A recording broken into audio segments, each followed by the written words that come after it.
Target ngayon ng NLEX ang ibang teammates si Dequan Jones sa Orlando Magic Summer League at si Dequan Jones mismo ang nag-recommend. Disclaimer lang po, ito ay galing lamang sa suggestions umano ni Dequan Jones para kahit sa sitwasyon niyang ganon, makatulong pa rin siya sa team. Hindi naman din garantiya niya yung suggestions niya ay susundin ng NLEX. Ayon sa NLEX management, mahaba-haba pa raw ang pahinga ng bawat teams at sa October pa raw ang balik regular games. Magkakaroon kasi ng sunod-sunod na international tournaments gaya ng Asian Games at FIBA qualifiers, kaya matagal-tagal pa ang break. Kaya pala hindi na muna naghanap ng import ang NLEX ngayon dahil huling game naman nila to laban sa Converge at saka na raw sila maghahanap ng magagamit na import at least. Maraming oras pa ang gugugulin. Plus, hindi pa ito pinamamadali kaya bonus talaga itong tournament ng Gilas. Pero meron na po silang umano prospect kahit wala pang final pero may mga options na. Kung hindi man to lalabas, malamang nagbagong isip nila. Una si Dez Wells. Sayang kasi siya yung smaller version ni George King sa scoring. Grabe yung handling niya para hindi tao. Averaging 22 points dati sa PBA yan. Nasa Liaoning pa ata siya ngayon. Pangalawa si Maurice Harkless, power forward 6'7" na isang Puerto Rican national. Sa loob ng 32 games sa St. John's, nakakuha siya ng 16 points, 8.6 rebounds. Kung sa athleticism, siya daw ang pinakamalapit sa playing style ni Dequan Jones. At panghuli naman si Aaron Aflo, isang legit former San Antonio Spurs player guard forward, mas hitik sa assist kaysa scoring. Kumbaga, para siyang more on offense initiator. Anyway, sa mga susunod na mga linggo, malalaman natin kung sino talaga ang totoong napili nila. Kaartehan ng Titan Ultra ang nagpahamak sa plano ng TNT na kunin si Joshua Monson. Imbes na masaya na sana si Monson na binalita ang trade niya to TNT, hindi po ito itunuloy ang pag-propose sa PBA office.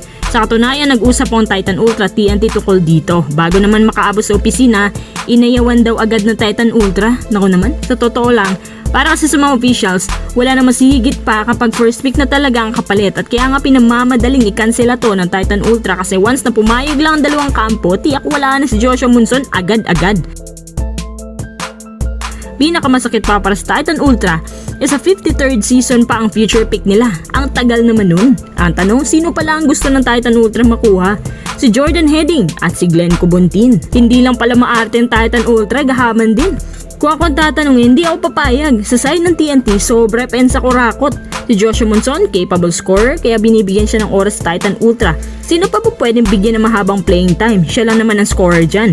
Isa pa, nasa isang team siya na wala masyadong umi-score, kaya tinitake advantage ni Monson ng ganitong senaryo.